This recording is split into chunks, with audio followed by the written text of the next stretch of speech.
अस्सलाम वालेकुम, welcome to sports flow. मैं हूं दानिश अनीस। पाकिस्तान और न्यूजीलैंड के दरमियान आज माउंट मौंगनूई में 5 T20 मैचेस की सीरीज़ का चौथा T20 इंटरनेशनल खेला जा रहा है, जिसमें पाकिस्तान की पोजीशन कुछ इतनी अच्छी है नहीं। आज पाकिस्तान एक बार फिर टॉस जीता और सरप्राइजिंगली न्यूजीलैंड को पहले बैटिंग करने की दावत दे दी गई। ये सरप्राइजिंग क्यों था, हम थोड़ी देर में आपके साथ शेयर करेंगे। अलबत्ता न्यूजीलैंड ने पहले बैट करते हुए एक बार फिर अग्रेशन का मुजाहरा किया। टिपिकली कीवी स्टाइल में उनके बैटर्स खेलते हुए नजर आए। बहुत तेज़ खेला, बहुत अग्रेशन का मुजाहरा किया, लेकिन टेक्निकल एबिलिटी फिर भी आपको नज़र आई। ऐसा नहीं था कि सिर्फ बैट चलाए जा रहे हों या फिर हर बॉल को ग्राउंड से बाहर पहुंचाने की कोशिश की जा रही हो। एक सेंसिबिलिटी उनके बैटर्स में आपको नज़र आई, जो कि आज एक बार फिर पाकिस्तानी बैटिंग लाइनअप में मिसिंग नज़र आई। हाँ, आप आर्ग्यू कर सकते हैं कि पाकिस्तान के पास नया बैटिंग लाइनअप है, हम ट्रांजिशन फेज़ में हैं, and so what and so not.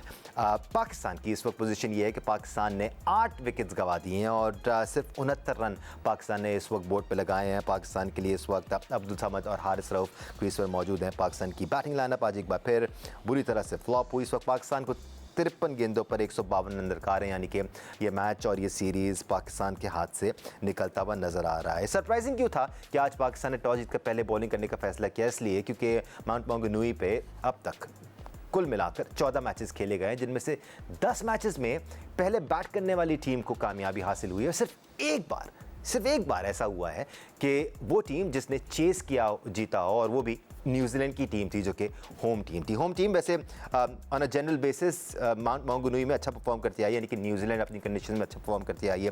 Bowlers को मूवमेंट मिलती है, खासतौर पे कीवी बॉलर्स को बड़ी मूवमेंट मिल रही थी, पाकिस्तानी बॉलर्स को इतनी मूवमेंट मिल नहीं रही थी। क्या वजूहत हैं? पाकिस्तान की बैटिंग परफॉर्मेंस कैसी रही, पाकिस्तान की ओवरऑल परफॉर्मेंस कैसी रही? एक्सपर्ट ओपिनियन के लिए हमारे साथ मौजूद है पाकिस्तान के साबिक कप्तान और टेस्ट क्रिकेटर राशिद लतीफ़ साहब। टेस्ट क्रिकेटर सिकंदर बख्त ने भी ज्वाइन किया हुआ है और टेस्ट क्रिकेटर अहमद शहजाद भी हमारे साथ मौजूद हैं। राशिद लतीफ़ साहब, सरप्राइजिंग था आपके लिए भी कि पाकिस्तान ने आज टॉस जीत के पहले बॉलिंग करने का फैसला किया? जी बिल्कुल, आज थोड़ा सरप्राइज़ था क्योंकि पिछला मैच जीते हुए थे, तो इन्होंने यही सोचा कि हमारी यही टीम होनी चाहिए और टॉस जीत के फील्डिंग की। उसमें आउट करना ज़रूरी होता है। पिछले मैच में थोड़ा अच्छा खेले, हम लकी भी रहे कि साइफर्ट और फिन एलन आउट हो गए थे। ये डेंजरस प्लेयर हैं जो कि आज उन्होंने दिखाया, क्योंकि पावर प्ले में शायद उन्होंने 78 या 80 रन किए थे आज, जो कि बहुत ज़्यादा थे और कोई विकेट नहीं गिरी थी। शायद इस टीम में एक bowling allrounder, fast bowling allrounder या मीडियम पेस ऑलराउंडर कम लग रहा है। अगर आपके पास ऑप्शन होता दूसरी बॉलिंग करने का तो फिर आप स्पिनर से तो नहीं कराते। यहाँ पे स्विंग की डिग्री देखें, बहुत ज़्यादा लगी। और यहाँ पे हमेशा रात में, अगर आप जो बात कर रहे हैं आप प्रीवियस मैचेस की, 14 मैचेस में से 10 मैचेस पहले बैटिंग और बाकी 3 बारिश की वजह से नहीं हो पाए। बाकी जगह 75% जो आप जीते हैं वो पहली बैटिंग, तो आपको यूज़ करना चाहिए। लोकल डाटा जो होता है, लोकल टीम वहाँ पे ज़्यादा क्यों जीत रही है, ये मालूमात आपको, इन्फॉर्मेशन आपको होनी चाहिए। शायद ये नहीं थी। और एक ऑलराउंडर मिसिंग है, तेज़ बॉलर, जिसकी वजह से शायद आपको स्पिनर्स पे बहुत ज़्यादा रिलाई कर रहे हैं। और आज ये भी देखा गया कि पावर प्ले में आपने स्पिनर्स को बहुत जल्दी लेके आ गए थे। खुशदिल ने 1 ओवर किया 12 रन और 1 ओवर किया अबरार ने 19 रन, 31 रन आपने कंसीड किए। बाद में स्पिनर की ज़रूरत पड़ी तो स्पिनर्स अवेलेबल नहीं थे, क्योंकि अबरार और शादाब ने बहुत अच्छी बॉल की। 11 से 15 ओवर में 23 रन मिले, 3 विकेट गिरी हैं वहाँ पे और कोई बाउंड्री नहीं थी तकरीबन 36 बॉलों पे। तो वहाँ पे लेकिन शुरू में इतने रन कंसीड कर लिए, तो शायद वो एक गलती थी। और नया कप्तान है, नई चीज़ें हैं, तो उसमें आप कह सकते हैं ये मिस्टेक हो सकती हैं। लेकिन टॉस वाला जो मसला था, ये शायद ये हमें कॉस्ट कर गया। एब्सोल्युटली, ये 11 से 15 ओवर का स्टेज जिसका आप जिक्र कर रहे हैं साहब, ये अच्छा स्टेज था पाकिस्तान के लिए, क्योंकि पहले 10 ओवर में तो 134 रन लगा दिए थे उन्हें, जैसे जिसका आप इंडिकेशन भी दे रहे हैं। बट सिक्को भाई, ये जो डेटा है ना, ये इंपॉर्टेंट है जिसकी हम बात कर रहे हैं। हाँ, हमें बॉलिंग मसाइल, बैटिंग मसाइल सब पे बात करनी भी है, लॉट्स ऑफ टाइम हम इस पर ज़रूर बात करेंगे। कॉमेंटेटर्स भी इस पर बात कर रहे थे, they've got to feel for Pakistan के हर ग्राउंड में यहाँ पर आपको कंडीशंस डिफरेंट मिलेंगी। किसी ग्राउंड पे आपको पहले खेलना ज़्यादा फायदेमंद साबित होता है, किसी ग्राउंड में आपको दूसरी बारी में बैटिंग लेना ज़्यादा फायदेमंद साबित होता है। इस ग्राउंड पे खास तौर पे जब आप अंडर लाइट्स खेल रहे होते हैं और आप दूसरी बैटिंग कर रहे होते हैं तो बॉलिंग साइड को ज़्यादा मूवमेंट मिलता है। ये कमेंटेटर्स भी डिस्कस कर रहे थे। ये डेटा पाकिस्तान टीम के पास भी होना चाहिए था, ताकि फिर कैलकुलेटेड डिसीजन लिया जाता पहले बैटिंग करने का। मैं इस पे आता हूँ। सबसे पहले जो राशिद ने बात बोली कि टीम में एक ऑलराउंडर मिसिंग था, टीम के अंदर टीम में कमी महसूस हो रही है। टीम में प्रॉपर क्रिकेटर्स की कमी महसूस हुई। आई एम वेरी सॉरी, मैं डे 1 से कहता आ रहा हूँ कि ये स्ट्रीट क्रिकेट है, स्ट्रीट क्रिकेट में और इंटरनेशनल क्रिकेट में फ़र्क है। अच्छा, अब ये तो वो बात हो गई।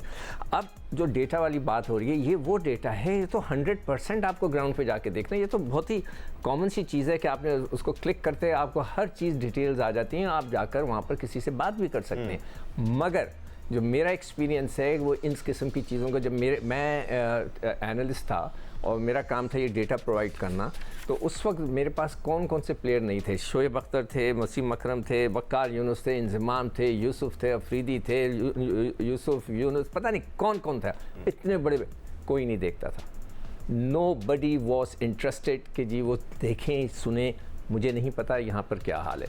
और ये जो चीज़ है, ये तो एक कॉमन डेटा है कि इस पिच का क्या हाल है। ये वो डेटा के अंदर ग्राउंड में पहुँचने के बाद ये ऑफ स्पिन पे आउट होता, वो मैं उसकी नहीं बात कर रही। ये वाले इस डेटा की, ये तो एक ऐसी चीज़ है कि जो आपको एक नई जगह खेले। मैं कभी नहीं खेला इस ग्राउंड पे, मैं आज अभी राशिद 14 मैचेस ही हुए, इतना ज़्यादा पुराना 2016 के अंदर ये बना है, तो मेरा उधर जाने का इत्तेफाक नहीं हुआ, तो बहुत से लड़कों का नहीं हुआ होगा। तो ये एक ऐसी चीज़ है कि जिसको बहुत बड़ा एक पॉइंटर है कि वहाँ पे जो भी लड़का मौजूद है या जो साहब मौजूद हैं, उनको ये चीज़ें देखनी चाहिए थी कि इस ग्राउंड पे उसके कंडीशंस क्या होती हैं। तो ये एक छोटी सी चीज़ है, बाकी बातें हम बाद में करेंगे। एब्सोल्युटली अहमद, कंडीशंस देखना और ग्राउंड की हिस्ट्री को जांचना इसलिए भी ज़रूरी है ताकि आप फिर ये भी फैसला करते हैं कि आपने टीम में चेंजेस करनी है या नहीं करनी है।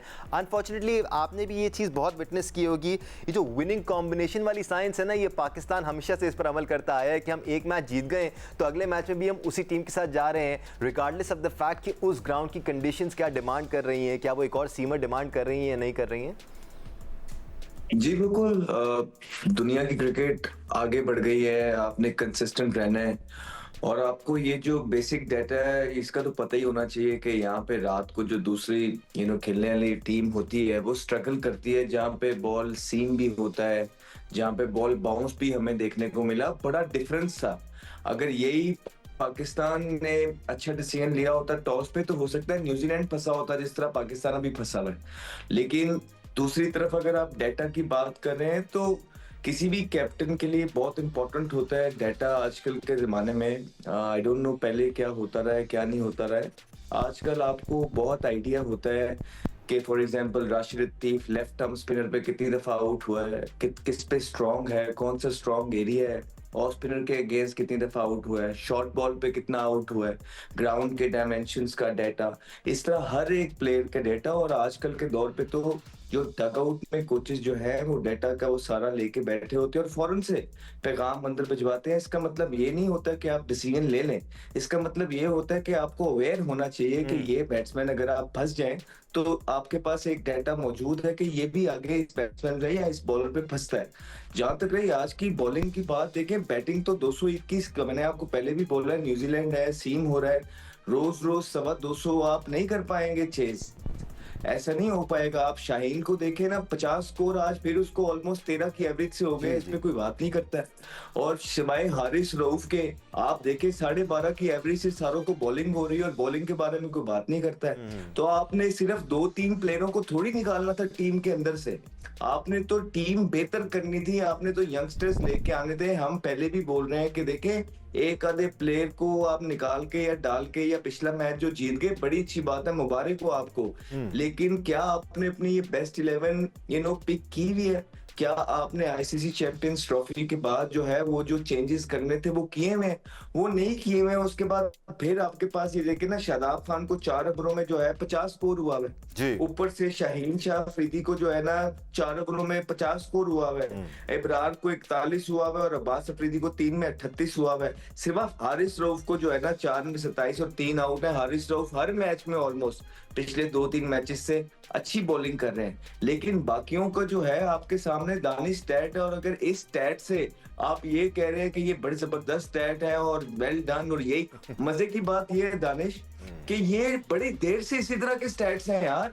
हम तो 2 इनिंगों के बाद बाहर हो जाते थे, हम मैं तो यही समझ नहीं आ रही है कि 3-3 साल हो गए इन्हीं स्टैट्स को, वो प्लेयर्स किस तरह अभी तक सरवाइव कर रहे हैं। फिर जब हम कहते हैं कॉन्फ्लिक्ट ऑफ इंटरेस्ट देखना है कि जो लोग फ्रेंचाइज के साथ मुंसलिक हैं उनको आप नहीं लगा सकते हैं टीमों के साथ, तो फिर ये गलत तो बात नहीं है। अदरवाइज आप ही मुझे कोई लॉजिक बता दीजिए कि हर मैच में पिटाई हो रही है, हर मैच में पिटाई हो रही है, लेकिन परसिस्टेंट है हम कुछ प्लेयर्स के साथ, तो शायद मैं समझने में कोई गलती कर रहा हूँ। आप ही मुझे बता दीजिए कि क्या होना चाहिए, और क्या नहीं होना। सबसे ज़्यादा अनफॉर्चुनेट ये है कि इन स्टैट्स के बाद जब प्लेयर को बाहर किया जाता है, वो जाके डोमेस्टिक खेलता है, वहाँ पर भी परफॉर्म नहीं करता और उसके बावजूद भी टीम में वापस आ जाता है और फिर वही स्टैट्स जारी रहते हैं। तो फिर तो ब्लेम तो फिर सेलेक्टर्स पे ही जा सकता है या फिर उन पे जा सकता है जो पाकिस्तानी क्रिकेट चला रहे हैं। मैं खुद भी राशिद लतीफ़ साहब आपके साथ ये सारे स्टैट शेयर करना चाह रहा था जो अहमद ने अभी आपके साथ शेयर किए। शाहीन शाह अफरीदी ने 39 रन खाए, शादाब खान ने 39 रन खाए। आपका कोई ऐसा बॉलर नहीं है हारिस रऊफ के अलावा जिसको अंडर 10 की इकोनॉमी से यहाँ पर रन्स पड़े हों।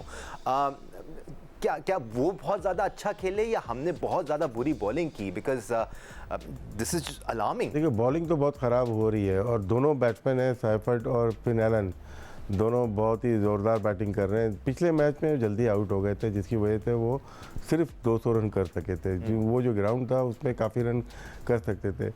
जब इश्यूज नज़र आ रहे हैं कि हमारे नया बॉल अच्छी नहीं हो रही, शाहीन अफरीदी पहला ओवर कर रहे हैं, अगर सबसे अच्छी बॉलिंग जो कर रहे हैं हारिस रऊफ कर रहे हैं। पहला और तीसरा ओवर हारिस रऊफ से करा के देखने चाहिए आखिरी मैच में, पहला और तीसरा।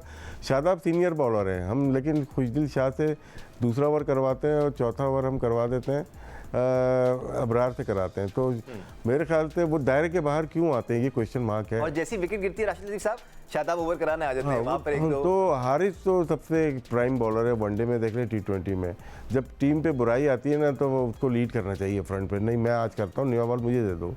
वो पेस भी है, उसके पास बाउंस अच्छा है, तगड़ा है, और जो एंगल इन करके बाहर बॉल निकालता है उसको इफेक्टिव है वो।